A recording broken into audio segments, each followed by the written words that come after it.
The command hub of the Unity starship hummed with frantic activity. Admiral Vex stared at the display screen, his blue-toned face shadowed by growing concern. Messages streamed in from distant territories, each more troubling than the one before. "Another criminal hideout wiped out, Commander," Lieutenant Mora called, her multiple hands dancing across the controls. "That's the 7th one this month alone." Vex examined the tactical map dotted with red markers where pirate strongholds used to exist. Nothing added up. Somebody was hunting down the galaxy's worst criminals with surgical precision, leaving absolutely no clues behind. "Pull up the newest recording," Vex ordered. The screen lit up with fuzzy footage from an outpost once controlled by the feared Bloodclaw gang. The attack happened barely 2 days earlier. In the video, ships glided in flawless coordination around the station, yet only one vessel was doing the attacking. It weaved through defensive weapons like a skilled performer, firing calculated shots that crippled rather than obliterated. Within moments, the entire pirate armada drifted powerless through the void. "Zoom in on Section 7, Vex commanded. The image focused on the mysterious attacker. It appeared odd, almost crude compared to typical galactic craft. Sections looked welded from mismatched vessels, as though someone assembled it from spare parts. Still, its movements were perfect, nearly graceful in their lethal efficiency." "What kind of craft is that?" Captain Ross asked, Vex's deputy. "Design unrecognized," Moa answered, scanning her files. "The system cannot identify it with any known civilization or hardware." Vex's frown deepened. In 4 decades serving the Council, nothing like this had crossed his path. The ship's strategies completely defied standard combat training. It fought as though predicting enemy moves before they happened. "Commander, urgent transmission from headquarters," announced Communications Officer Dale. Council President Lin's ancient face materialized on screen, etched with worry. "Admiral Vex, you've reviewed the situation." "Yes, President. Someone's eliminating pirate operations in the outer territories. The crime syndicates are panicking. Some are fleeing to distant galaxies. Others are joining forces for safety. This phantom vessel has disrupted the entire criminal network single-handedly." Vex agreed. "Do we know who's behind this?" "That's your assignment. Take your squadron to the Meridian Zone. Intelligence indicates the ship will appear there soon." "Understood. What's our approach if we make contact?" President Lin hesitated. "Watch first. If it's an unknown species, we follow diplomatic procedures. If it's some kind of weapon system, we neutralize it. Either way, we need information." The call disconnected. Vex addressed his team.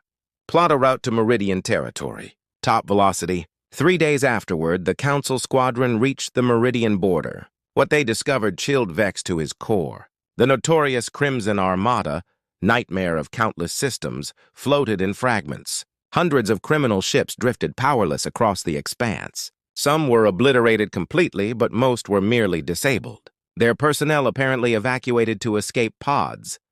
"Search for survivors," Vex instructed. "Detecting numerous life pods, Commander. Also picking up one functioning ship reading. Display it." The enigmatic vessel emerged on their monitors. Up close it appeared even stranger. The craft measured roughly the size of a Council destroyer, but its construction was utterly foreign. Different segments appeared to originate from various ship classes, all fused together in ways that shouldn't be flight-capable. "It's approaching us," reported Tactical Officer Ben. "Raise defensive screens, open communications." The reply came instantly. A voice spoke in standard galactic language, though the pronunciation was unusual. "Council vessels, this is the ship Reckoning. You're approaching an active recovery area. Please keep your distance while I complete survivor processing." Vex and his crew exchanged puzzled looks. The voice sounded composed, businesslike, yet something unsettling lay beneath it. It discussed destroying an entire pirate fleet like routine maintenance. "Unidentified ship, this is Admiral Vex of the Galactic Council. State your identity and origin." A pause followed. "Name's Jake. Regarding my species, I believe you encountered some of my kind roughly 30 years back. Didn't end smoothly if the stories are accurate." The bridge went silent.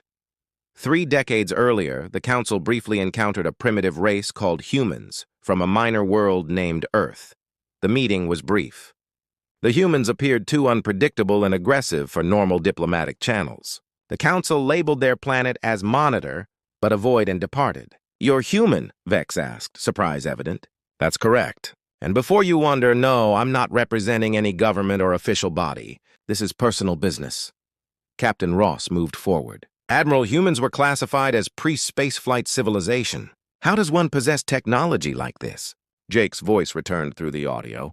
Listen, Admiral, I can clarify later if you wish. Right now, I have roughly 200 former captives to extract from those pirate ships, and another dozen worlds to investigate. The Crimson Armada enjoyed taking hostages. On the tactical map, smaller craft launched from the Reckoning, heading toward the crippled pirate ships. Vex watched amazed as they systematically gathered survivors and transferred them onto converted transport haulers. How long have you been active out here? Vex inquired. 6 months, approximately. Started after they attacked my colony transport. The simple statement held weight that troubled Vex deeply. He accessed his database on human settlements and located the relevant entry. Half a year ago, a human colony vessel named New Hope was ambushed by criminals near Council territory. All aboard were declared lost. The New Hope, Vex said softly. Correct. 3,000 souls, including my spouse and child.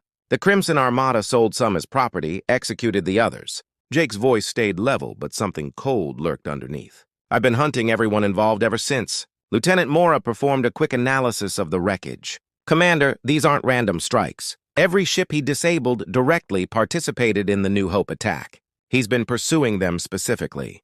Vex studied the tactical screen more thoroughly. The destroyed vessels formed a pattern that revealed a narrative. Jake hadn't simply won a battle. He had conducted a meticulously planned vengeance campaign. Jake, how did you obtain your vessel and armaments? Constructed most of it myself from salvage. Pirates aren't particularly careful about guarding their supply stations. I've been improving as I proceed.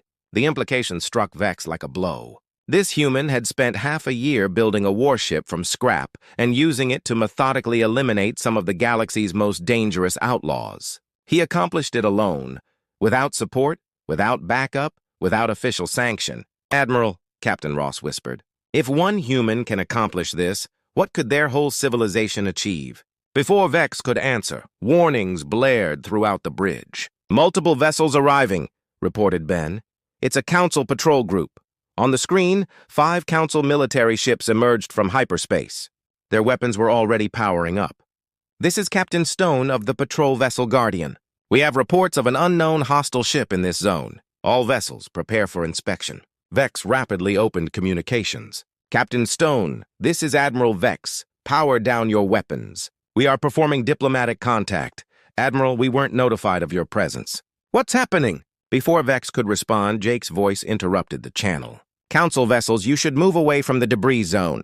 Some of those pirate ships still have active armament systems. Captain Stone's voice turned hostile. Unknown ship, you will surrender for inspection immediately. You are suspected of numerous acts of piracy and destruction of Council-protected commerce. Protected commerce? Jake's voice held a hint of dangerous humor. Admiral, you should verify your files on what the Crimson Armada was doing in Council space. Vex quickly pulled up the records. What he discovered sickened him.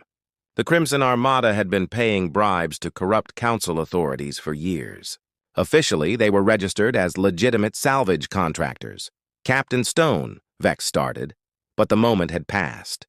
The patrol squadron opened fire on the Reckoning. What followed would be discussed in Council military circles for generations. Jake's ship moved unlike anything Vex had witnessed. It twisted through the incoming barrage, its patchwork hull somehow absorbing impacts that should have destroyed it. Counterfire came in measured bursts that methodically disabled the patrol vessels without annihilating them. In under 3 minutes, 5 Council military ships floated disabled, their personnel safe, but their vessels completely neutralized. Admiral Vex. Jake's voice remained calm. You should collect your people before their environmental systems fail, and you should have a conversation with whoever deployed them without adequate intelligence. The communication ended. On the screen, the Reckoning was already departing, its rescue craft returning with the final freed captives. Vex stood in shocked silence, observing the human ship vanish into hyperspace. In one quick encounter, everything he assumed about galactic might had been overturned. Commander, Lieutenant Morris said quietly, what do we report to headquarters?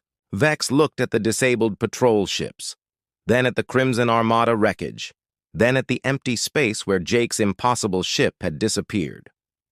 We tell them, he said slowly, that we need to completely reassess our evaluation of the human species, and we tell them to move quickly before that man decides the Council itself needs answering for its shortcomings. The bridge stayed quiet as recovery efforts commenced. None of them could dismiss the sensation that they had just witnessed the start of something that would transform the galaxy permanently. In the distance, stars turned silently through space, unconcerned that humanity had just declared itself to the universe in the most striking way imaginable. Admiral Vex stood in the Council assembly on the orbital platform above Century Prime, facing a semicircle of alien representatives who regarded him with thinly veiled alarm. The crisis meeting had been scheduled within hours of his report about the human vessel. "You're saying," stated Counselor Mech, his appendages twisting with distress, "that a single human destroyed the Crimson Armada and disabled 5 of our military ships." "Disabled, not destroyed," Vex corrected. "The human appears to have a principle of minimizing needless deaths, even among criminals." President Lin leaned forward in her seat. "Admiral, 30 years ago, we labeled humans as too undeveloped for standard diplomatic interaction." "How is this happening?" Vex activated the projection system in the chamber's center. The image of Jake's vessel, the Reckoning, manifested in 3 dimensions. This craft appears constructed from recovered components of at least 12 different ship varieties. Somehow, the human has made them operate together as a single, highly effective combat unit. "Impossible," scoffed General Cax, the Council's military leader. "Different species employ completely different technologies. You cannot simply weld alien ship components together and expect them to work." "Yet this human has done precisely that," Vex responded. "My technical teams have examined the sensor information. The ship's energy systems alone should have detonated the instant he attempted to power them. Instead, they're operating at 97% capacity." The chamber grew quiet. Several representatives exchanged concerned glances. "What do we know about this Jake individual?" asked Counselor Yell, her crystalline form flickering with anxious energy. Vex displayed another screen. "Very little. He claims to originate from the human colony transport New Hope, which was destroyed by criminals 6 months ago. According to our files, there were no survivors." "Obviously, our files were incorrect," President Lin said dryly. "What else? He's been methodically pursuing everyone responsible for the attack on his transport. Our intelligence indicates he's eliminated or captured roughly 200 known outlaws across 8 systems." General Cece scoffed. "One being against organized criminal fleets. Your intelligence must be wrong." Before Vex could reply, Lieutenant Mora rushed into the chamber. "Admiral, urgent information from the outer territories. The Black Star Organization has just broadcast a galaxy-wide alert about the human vessel." She activated her handheld display. A holographic message appeared showing a scarred alien visage that most of the Council recognized as crime boss RX the Terrible. To all independent contractors, RX's recorded voice echoed through the chamber. "Be advised, there is a human ship hunting in the outer zones. It appears without notice, attacks without hesitation, and leaves no survivors among those who fight back. We have lost 7 major facilities. The human identifies himself as Jake, and he operates a ship called the Reckoning. All teams are instructed to avoid engagement and withdraw immediately if spotted." The recording concluded. The Council chamber remained silent for a long moment. "Fascinating," murmured Counselor Zal, the Council's lead scientist. "The criminals fear this human more than they fear our entire military." General Cax rose abruptly. "This is unacceptable. One primitive alien cannot be permitted to destabilize an entire sector. I request authorization to deploy a full combat group to capture or eliminate this threat." General President Lin said carefully, "This human has already shown he can disable our ships without destroying them. What makes you believe a larger force would be more effective?" "Numbers, Madam President, and appropriate strategy. My patrol squadron was surprised. A prepared combat group would not repeat the same errors." Vex shook his head. "General, I observed the engagement. The human wasn't fortunate. He was tactically superior. His ship moved in ways that shouldn't be achievable, and his weapon positioning was flawless. He fought like he anticipated exactly what our ships would do before we acted." 3 days afterward, the Council Combat Group Hammer exited hyperspace in the Kepler system, where intelligence suggested Jake's ship had been detected. General CX directed the mission personally from the flagship Dominator. The system appeared vacant initially, Long-distance sensors registered only the typical debris from abandoned mining activities and several automated cargo transports. Search for unusual energy patterns, Cax instructed his tactical officer. Nothing, Commander. If there's a ship present, it's operating completely silently. C examined the screen. He had assembled 12 ships, including 2 heavy cruisers, more than sufficient firepower to handle 1 modified pirate vessel. Commander, called out Communications Officer Tell, we receiving a broadcast on standard channels. Transmit it. Jake's voice filled the bridge. Council vessels, you're in the middle of a rescue mission. I've got roughly 50 former captives down on the 3rd planet who need medical care. You should maintain your distance until I'm done. C activated his own transmitter. This is General Cax of the Galactic Council Military Authority. You will surrender immediately for inspection and interrogation. A pause. Then Jake's voice sounding nearly amused. General, you should review what happened to the previous group that tried to inspect me. I am completely aware of Admiral Vex's encounter. Unlike him, I arrived prepared. Is that correct? Tell me, General, what do you know about human military history? The question surprised CS. What does that matter? Well, we have this ancient expression, the enemy of my enemy is my friend. Thing is, I've been monitoring council transmissions for the past several months. You want to know what I've discovered? C felt a chill run down his spine.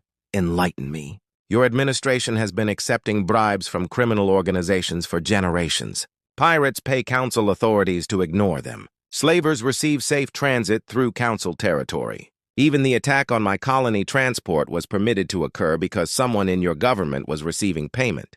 The bridge fell silent. Multiple officers appeared uncomfortable.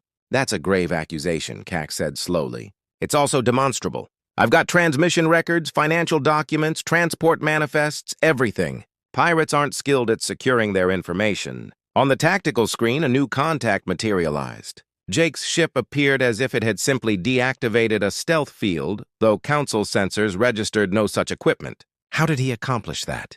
Whispered the tactical officer. The Reckoning floated in space, roughly 1,000 kilometers away, its mismatched hull gleaming in the system's stellar light. Up close, it appeared even more impossible than in the recordings. Segments of the ship appeared to belong to different technological eras, yet they all functioned together seamlessly. General, Jake's voice continued, I'm going to simplify this. You can either assist me evacuating the survivors on that planet, or you can attempt to stop me. But if you select option 2, you should understand that I've already determined which of your ships has the superior escape pods.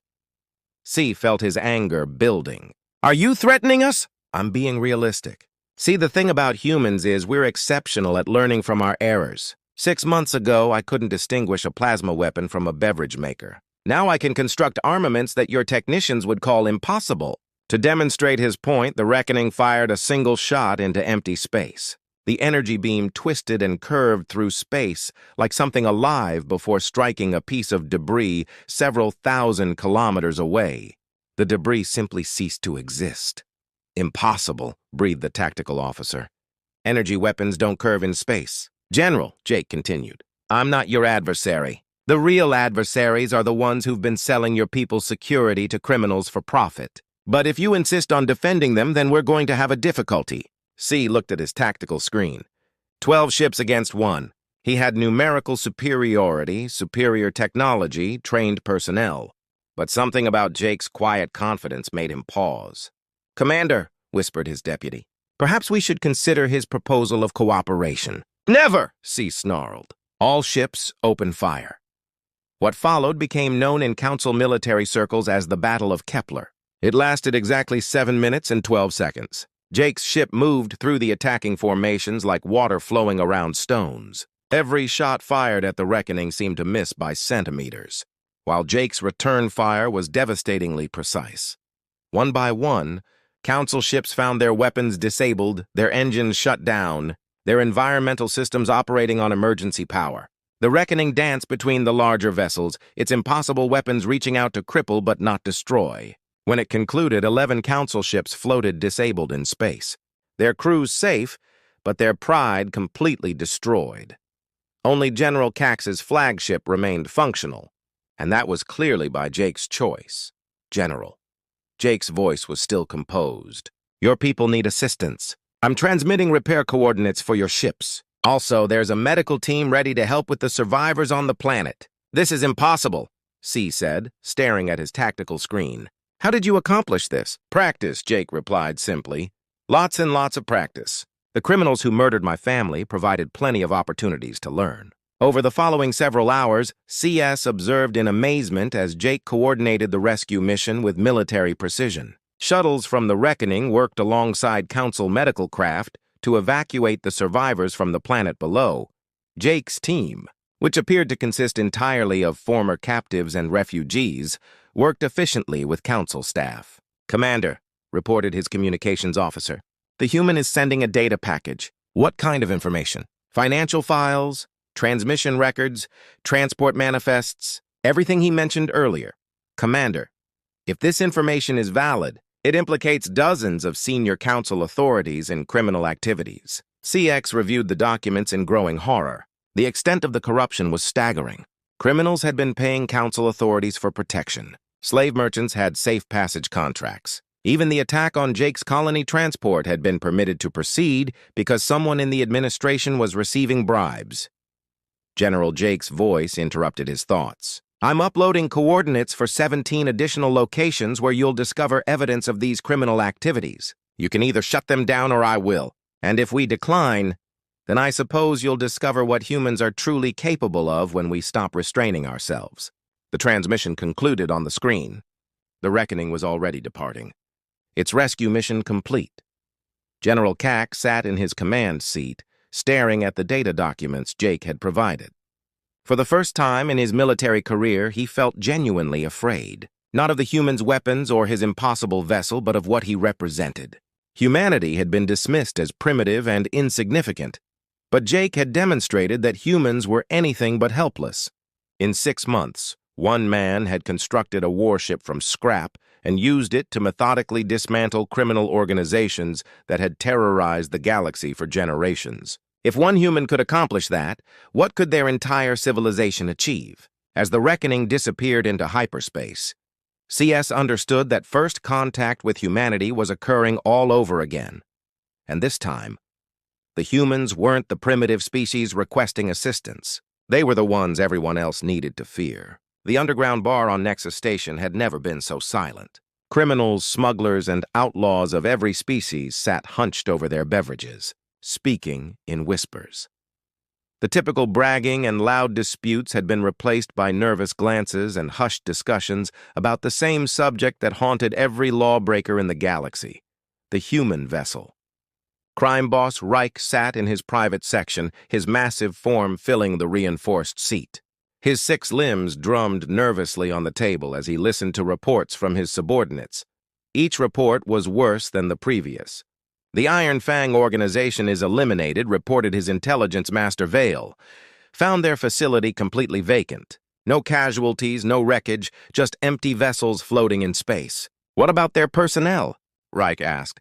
Prisoner transport records show they were all delivered to Council justice facilities. Living, but cooperating.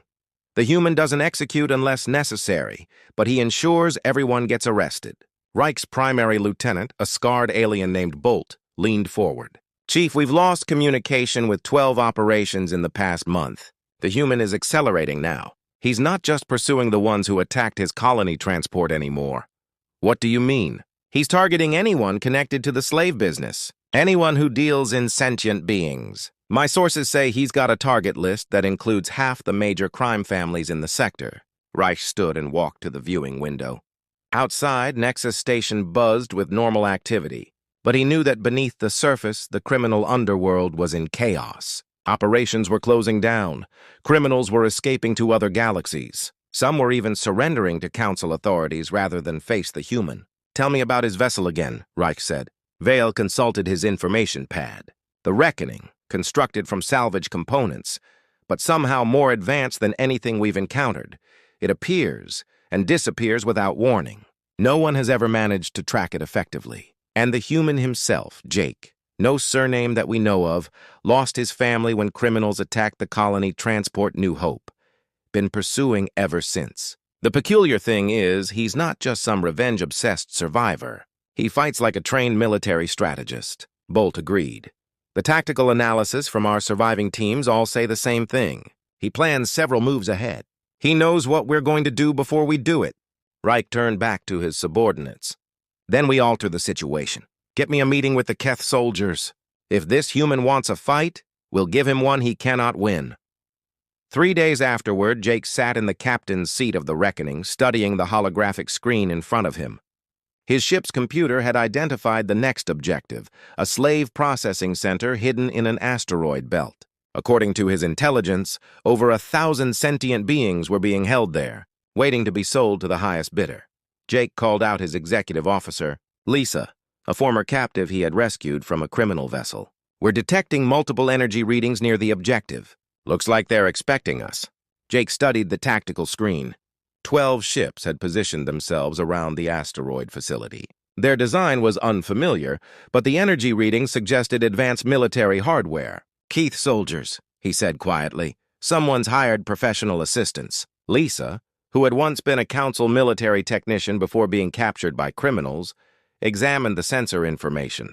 These aren't like the criminal ships we typically face. KTH technology is designed specifically for vessel-to-vessel combat. Jake agreed.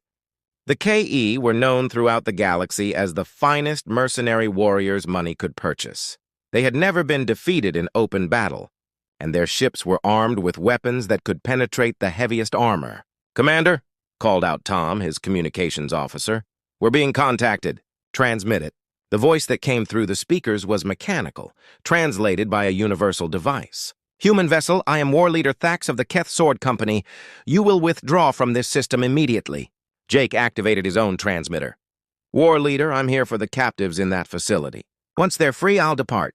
That is not acceptable. We have been contracted to stop you. Leave now or be eliminated." "I've got a counter-proposal," Jake responded.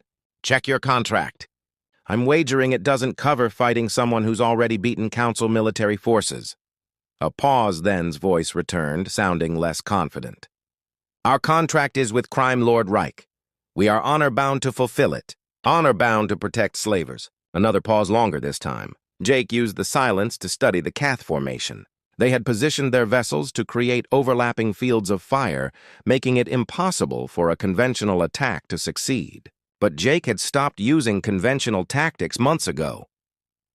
"Human," Thax's voice returned. "We have reviewed your combat files. You fight with ability, but the Kaith have never been defeated."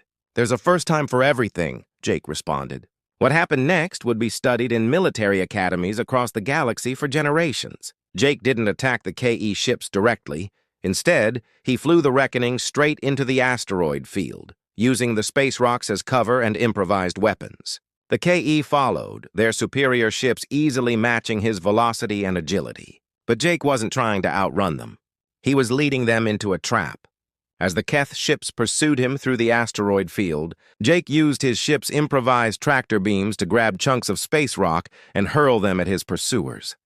The asteroids weren't dangerous by themselves, but they forced the KE to break formation. That's when Jake attacked. The Reckoning spun around and fired a spread of missiles that weren't aimed at the K-ships, but at the asteroids around them. The explosions created a cloud of debris that blinded the KE sensors, allowing Jake to attack from unexpected angles. The battle lasted 20 minutes. When it concluded, 8 KE ships were disabled, their crews living but defeated. 3 others had withdrawn, and War Leader Thax's flagship was damaged, but still functional. Impossible. Thax's voice came through the communications. "No one has ever defeated the K in open battle." "I didn't defeat you in open battle," Jake responded. "I changed the rules of the situation." While the KE ships limped away, Jake turned his attention to the slave center. The asteroid had been hollowed out and converted into a massive prison complex. Using shaped charges, he blasted open the main airlocks and sent in his rescue teams. What they found inside made Jake's blood freeze. The facility wasn't just holding captives for sale. It was a processing center where sentient beings were being modified, their memories erased, their personalities destroyed to make them more obedient. Jake Lisa's voice was tight with anger. "You need to see this." She led him through the facility to a control room filled with data terminals. The screens showed records of thousands of sentient beings who had been processed through the facility over the years. Many were children taken from their families and sold to wealthy buyers across the galaxy. How many? Jake asked. Over 3,000 in the past year alone. And Jake, look at this. She pointed to a specific entry on the screen. Some of these people came from the New Hope, your colony transport. Jake stared at the records. Men, women, and children from his own community had been brought here. Their minds wiped, their identities destroyed, people he had known, friends he had grown up with reduced to property. For the first time since beginning his pursuit, Jake felt something more than cold anger. He felt fury. "Commander," Tom's voice came through his communicator. "We're getting reports from across the sector. Word about the battle is spreading. Some criminal organizations are surrendering to Council authorities rather than face us." Jake looked at the facility around him at the evidence of systematic cruelty and exploitation. His personal mission of revenge was growing into something larger. Other victims were joining his cause. Volunteers who had suffered under the criminal organizations he was dismantling. "Lisa," he said quietly, "how many ships do we have now?" 17, all crewed by people we've rescued. Former captives, refugees, survivors of criminal attacks, they all want to help. Jake agreed. When he had started his pursuit 6 months ago, he had been alone, driven by personal loss. Now he was leading a small fleet of people who had all suffered under the same criminal network. "Tom, open a channel to all ships in our group." "Channel open, Commander." "This is Jake. We found evidence that the criminal organizations we're fighting are bigger than we thought. They're not just criminals and smugglers. They're part of a systematic network that profits from the suffering of innocent people." He paused, looking at the records of the thousands of lives destroyed in this one facility. "Our mission is changing. We're not just pursuing the people who destroyed the New Hope anymore. We're going after the entire network. Every slaver, every corrupt authority, every criminal who profits from the pain of others." Lisa looked at him with concern. "Jake, that's a much bigger fight than what we started with." "I know, and anyone who wants to leave can go. No questions asked, no judgment, but I'm going to finish this." The responses came quickly. 17 ships, 17 crews of former victims, all volunteering to continue the fight. As the rescued prisoners were evacuated from the asteroid facility, Jake received a priority message from an unexpected source. Council Admiral Vex appeared on his communication screen. "Jake, we need to talk." "Admiral, I'm a little busy right now." "I know. I've been monitoring your activities. The Council is divided on how to handle your operations. Some want to stop you. Others want to help you." Jake raised an eyebrow. "Help me. The evidence you provided about corruption in our administration has caused a political earthquake. Half the Council is under investigation. We need to coordinate our efforts." "What are you proposing?" "A meeting. Neutral ground. There's something happening that's bigger than both our operations. The criminal organizations are uniting under a single leader. If we don't work together, they might actually win." Jake looked at the data streams showing criminal network communications. The Admiral was correct. The fragmented gangs and criminals were organizing into something more dangerous. "Where and when?" Jake asked. "The Kepler system in 3 days. And Jake, you should know that not everyone on the Council agrees with this approach. Some are calling you a terrorist. And what do you call me?" Admiral V smiled grimly. "The best thing that's happened to galactic law enforcement in 50 years. As the Reckoning and its growing fleet prepared to leave the asteroid field, Jake realized that his personal mission of revenge had evolved into something much larger. He was no longer just pursuing the criminals who had destroyed his family. He was leading a revolution. The space around the Kepler system had never witnessed so many ships gathered in one place. Admiral Vex observed from the bridge of his flagship as Jake's small fleet arrived at the designated coordinates. 17 ships of various sizes, all bearing the scars of battle, all crewed by people who had every reason to hate the established order. "Admiral," reported his tactical officer, "the human fleet is maintaining position at the agreed distance." Vex agreed. The meeting location had been carefully selected, far enough from inhabited systems to avoid civilian casualties if things went wrong, but close enough to major trade routes to ensure quick reinforcement if needed. "Open a channel to Jake's vessel." Jake's face appeared on the main screen. He looked older than Vex remembered from their first encounter, weathered by months of constant warfare, but his eyes still held that same calm determination that had made him so dangerous. Admiral Jake said simply, "Jake, thank you for coming. I know this wasn't an easy decision. Let's just say I'm interested in what you have to propose. But first I want to show you something. The display changed to show intelligence data that made Vex's blood freeze. Star charts, communication intercepts, and financial records painted a picture of criminal organization on a scale he had never imagined. This is what we've discovered in the past month, Jake continued. The criminal networks aren't separate organizations anymore. They're all reporting to one person. Crime Lord Reich has united them into something called the Shadow Alliance. Vex studied the data. How many ships are we talking about? Conservative estimate, 300 combat vessels plus support ships. They've been building this alliance while we've been chasing individual gangs. Where are they based? Jake's expression darkened. That's the problem. They're not based anywhere. They're mobile, moving through a region of space called the Elbow. The bridge fell silent. Every council officer knew about the Elbow, a dangerous region where 3 star systems came close together, creating gravitational anomalies that made normal space travel nearly impossible. It was the perfect hiding place for anyone who wanted to avoid detection. The Elbow is a death trap, Vex said. The gravitational distortions tear ships apart. Not if you know the safe routes, and apparently Reich does. He's been using it as his base of operations for years. Captain Ross, Vex's deputy, leaned forward. Admiral, if the criminals are gathering there in force, we need to act quickly. But the Elbow's gravitational fields make conventional fleet tactics impossible. Jake agreed. That's why Reich chose it. He thinks the environment will neutralize any tactical advantage we might have. He might be correct, Vex admitted.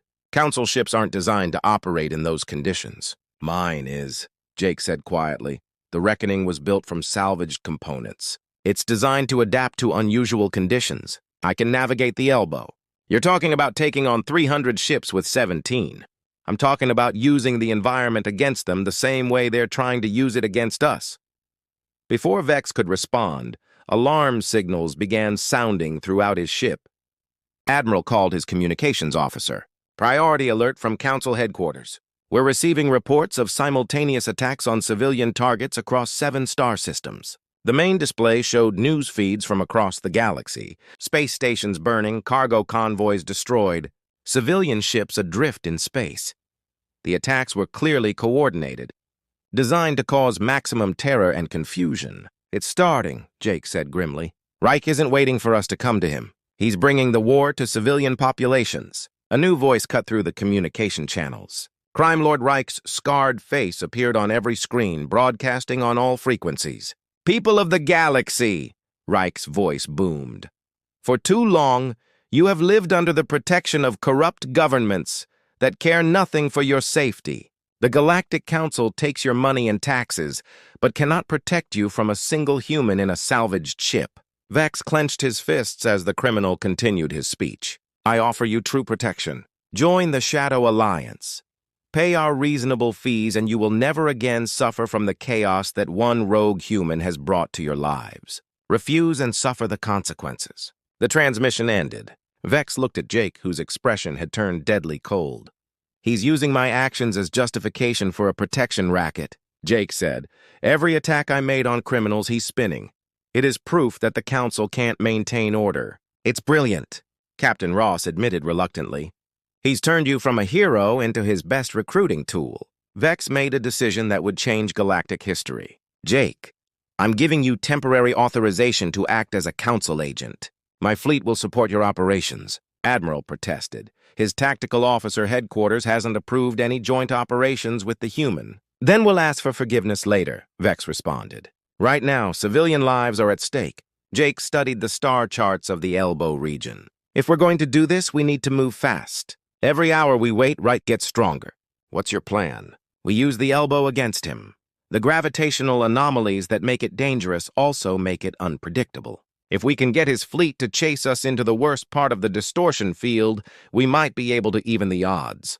Over the next 12 hours, Jake and Admiral Vex worked together to plan an operation that violated every rule of conventional space warfare. Council ships would provide long-range support, while Jake's smaller, more adaptable fleet would penetrate deep into the Elbow to draw out Reich's forces. Remember, Jake briefed his captains. We're not trying to win a straight fight. We're trying to use the environment to break up their formations and take them on in smaller groups. Lisa, now commanding one of the rescued ships, raised a concern. "Jake, what if the gravitational fields affect our ships too?" "They will. The difference is our ships are already adapted to unusual conditions. Council ships are built for normal space. Reich's ships are designed for standard criminal operations. We're the only ones who've been operating in impossible situations from the beginning." The combined fleet approached the elbow 3 days later. The region looked peaceful from a distance, but long-range sensors detected the massive gravitational distortions that made it so dangerous. Contact bearing 27 Mark V reported the tactical officer aboard Vex's flagship, multiple ships emerging from the anomaly field. The display showed Reich's fleet streaming out of the elbow like angry insects from a disturbed nest. Hundreds of ships of every size and configuration, all bearing the mark of the Shadow Alliance. "Jake." Vex's voice came through the communications. "They outnumber us 10-1. I know, that's why we're not fighting them here." Jake's ship. The reckoning suddenly accelerated toward the elbow at maximum speed. His fleet followed, diving into the gravitational chaos with reckless abandon. "He's insane," muttered one of Vex's officers. "No," Vex said, watching the tactical display. "He's brilliant." Reich's fleet followed Jake into the elbow, confident in their superior numbers. But as they entered the region of gravitational anomalies, their formations began to break apart. Ships found themselves pulled off course by invisible forces, their navigation systems confused by the constantly shifting gravitational fields. Jake's ships, by contrast, moved through the chaos like they belonged there. The reckoning led them along routes that seemed suicidal but somehow worked, using the gravitational distortions as weapons against their pursuers. "How is he doing that?" Reich demanded from his command ship, watching as his carefully organized fleet scattered through the anomaly field. "Unknown, Commander," his tactical officer replied. "Our ships are experiencing severe navigation problems. The gravitational fields are much stronger than predicted. Then adapt. We have superior numbers, but numbers meant nothing in the elbow.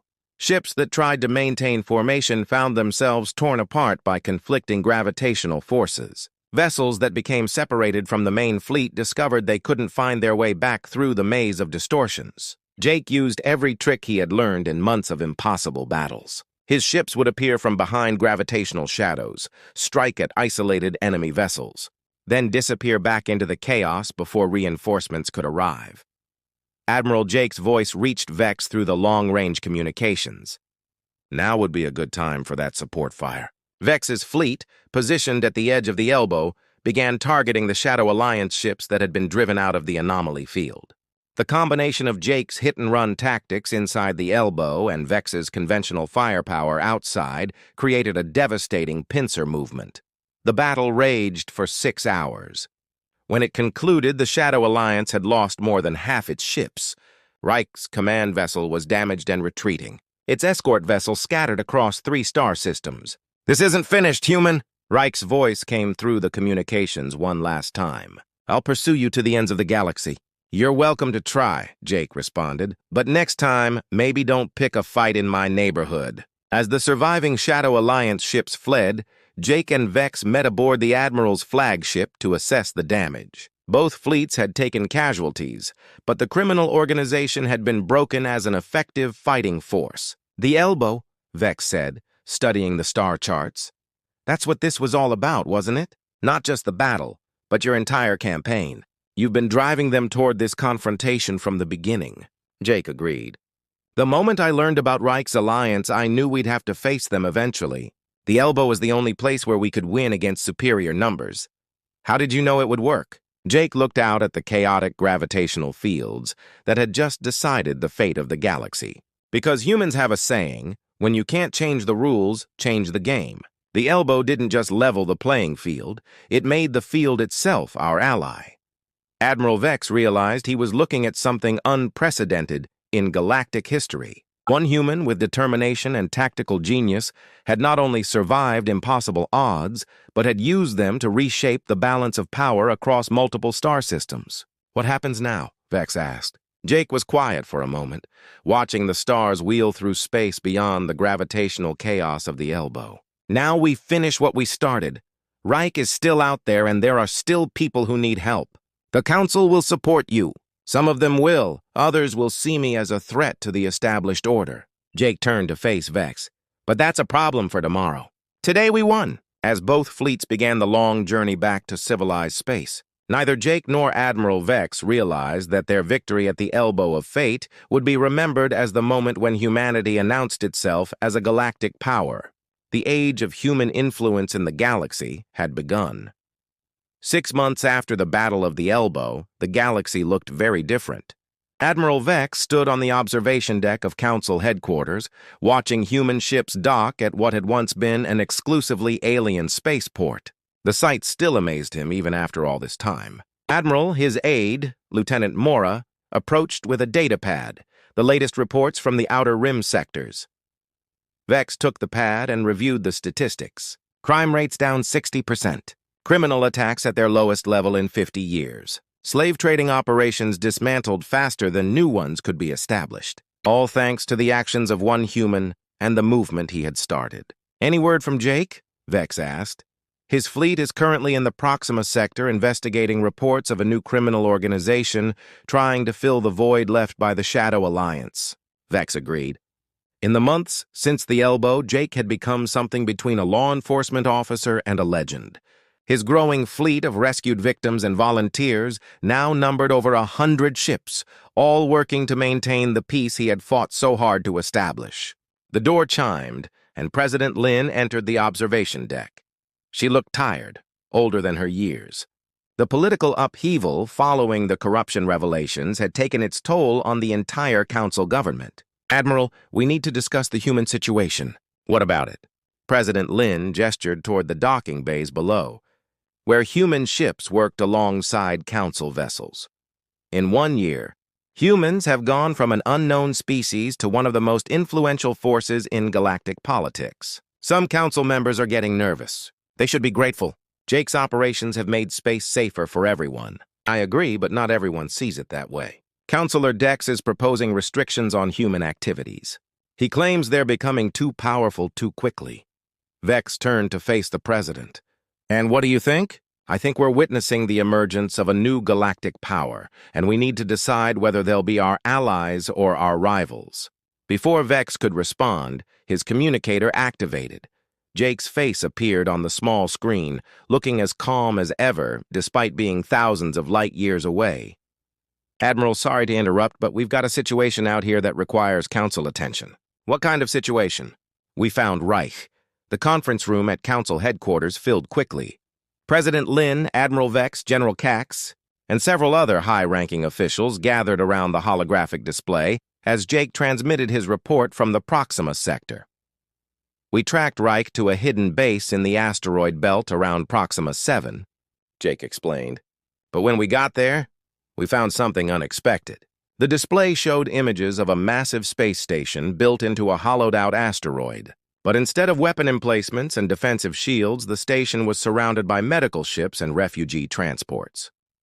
Medical ships? General Cax asked. Reich's been running a relief operation for war refugees from the outer systems. Apparently, after we destroyed his criminal empire, he decided to try a different approach to staying alive. President Lin leaned forward. You're saying the galaxy's most wanted crime lord has become a humanitarian? More or less. He's been using his remaining resources to help people displaced by the chaos that followed the Shadow Alliance's collapse. Not exactly what I expected to find. Admiral Vex studied the images. What's your assessment, Jake? Complicated. On one hand, he's still responsible for thousands of deaths and the destruction of my colony ship. On the other hand, he's currently saving lives and providing aid to people who desperately need it. The room fell silent. The situation was unprecedented in galactic law enforcement. How do you arrest someone who's actively engaged in humanitarian work, even if they're guilty of past crimes? What are you requesting, Jake? President Lin asked. Permission to offer Reich a deal. Full cooperation with war crimes investigations in exchange for amnesty for his current operations and the people working with him. General CS objected immediately. Absolutely not. You can't negotiate with criminals. General Jake's voice remained calm. I've learned something important over the past year. Sometimes the best way to stop being enemies is to start working toward the same goals. President Lin considered the proposal. What would this cooperation look like? Reich knows the locations of dozens of hidden criminal bases, the identities of corrupt officials we haven't caught yet, and the financial networks that funded the slave trade. He also has organizational skills that could be useful for legitimate relief operations. And you trust him? Jake was quiet for a moment. I trust that he wants to survive, and he's smart enough to know that helping people is his best chance of staying alive and maybe earning some redemption. 3 days later, Jake's ship, the Reckoning, docked with Reich's asteroid station. The meeting between the human who had destroyed his criminal empire and the crime lord who had ordered the death of his family was watched by observers throughout the galaxy. Jake walked through the station's corridors, accompanied by Lisa and a small security detail. The station was bustling with activity as medical teams treated refugees and engineers worked to expand living facilities. Impressive operation, Lisa observed. He always was good at organization, Jake replied. It's just strange seeing him use it for something positive. They found Reich in the station's command center, coordinating supply shipments to a disaster zone 3 systems away. The massive crime lord looked older, his scarred face showing signs of stress and fatigue. Jake, Reich said without turning around. I wondered when you'd finally track me down, Reich.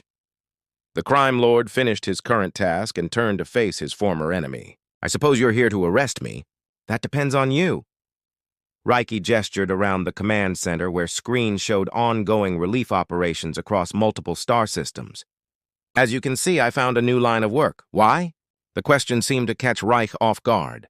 Why what? Why change? You could have rebuilt your criminal empire, found new allies, continued the cycle of violence. Why this? Reich was quiet for a long moment. Because you taught me something at the elbow. You showed me that the old ways don't work anymore.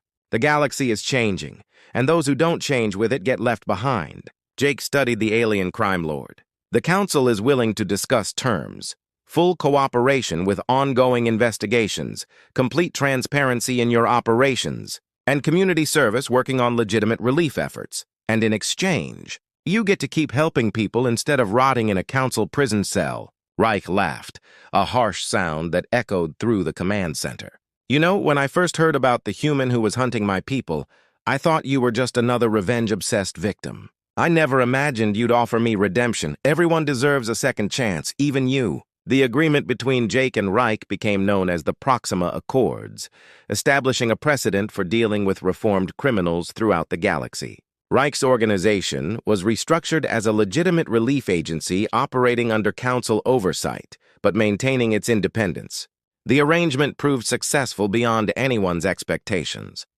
Reich's knowledge of criminal networks led to the arrest of dozens of corrupt officials and the dismantling of several major criminal organizations. His organizational skills proved invaluable in coordinating relief efforts for refugee populations across the Outer Rim. But the most significant change came from an unexpected source. Other human ships began appearing in civilized space following the routes Jake had established. Earth, once dismissed as irrelevant, found itself at the center of galactic attention. Admiral, Lieutenant Mora reported during a routine briefing, we're receiving formal diplomatic communications from the human government on Earth. Vex looked up from his reports. What kind of communications? They're requesting formal diplomatic relations with the Galactic Council. It seems Jake's activities have convinced them that humanity belongs on the galactic stage. Vex smiled. Schedule a formal first contact ceremony. This time let's do it right. The ceremony took place 3 months later in the council chambers. Earth's ambassador, a woman named Ambassador Chen, stood before the assembled representatives of dozens of alien species representatives of the Galactic Council. She began. 1 year ago, one of our people set out to seek justice for a terrible crime. In doing so, he demonstrated that humanity has something valuable to contribute to galactic civilization. She gestured to where Jake sat in the gallery, still wearing the simple uniform he had adopted during his campaign against the criminals. Jake Taylor showed us that sometimes the greatest strength comes not from superior technology or overwhelming force, but from the determination to do what's right. Regardless of the odds, the Council voted unanimously to accept Earth as a full member of galactic civilization. Later that evening, Jake stood once again on the observation deck where his journey had begun, watching ships from dozens of worlds work together in the space around Council headquarters. Admiral Vex joined him, carrying 2 glasses of what Jake had learned was excellent Centuran wine. "Any regrets?" Vex asked, offering Jake a glass. Jake considered the question about the people I lost always. About the path that brought me here? No, what's next for you? There's still work to do. The galaxy is a big place, and there are still people who need help. The Council has officially offered you a position as Special Enforcement Coordinator. Your own command, official authority, unlimited resources. Jake took a sip of the wine. That's generous, but I think I'll stick with what I've been doing. Official authority has a way of complicating things. Vex chuckled. I had a feeling you'd say that. They stood in comfortable silence, watching the dance of ships against the stars. Jake's impossible journey from lone survivor to galactic legend had changed everything, not just for himself, but for his entire species. "Admiral," Jake said finally, "can I ask you something?" "Of course. That first day when you found me at the Crimson Fleet wreckage, did you ever imagine it would lead to this?" Vex looked out at the human ships working alongside Council vessels, at the refugees being processed through Jake's humanitarian network, at the peace that had settled over sectors that had known only violence for decades. Honestly, no, I thought I was dealing with one angry human in a salvaged ship. I never imagined I was witnessing the beginning of a new age. Jake raised his glass to new beginnings. "To the future," Vex replied. As they toasted, neither man noticed the small communication device on Jake's belt quietly receiving a priority message. Somewhere in the outer darkness, another group of victims was calling for help. Another injustice was waiting to be corrected. Jake's work was far from over. But now, for the first time since losing his family, he wasn't facing the darkness alone. Humanity had found its place among the stars, and the galaxy would never be the same. The legend of the human ship reckoning would be told for generations, inspiring others to stand up against impossible odds. But the man himself remained what he had always been. Someone who refused to accept that evil could triumph simply because it was stronger. In the end, that had made all the difference.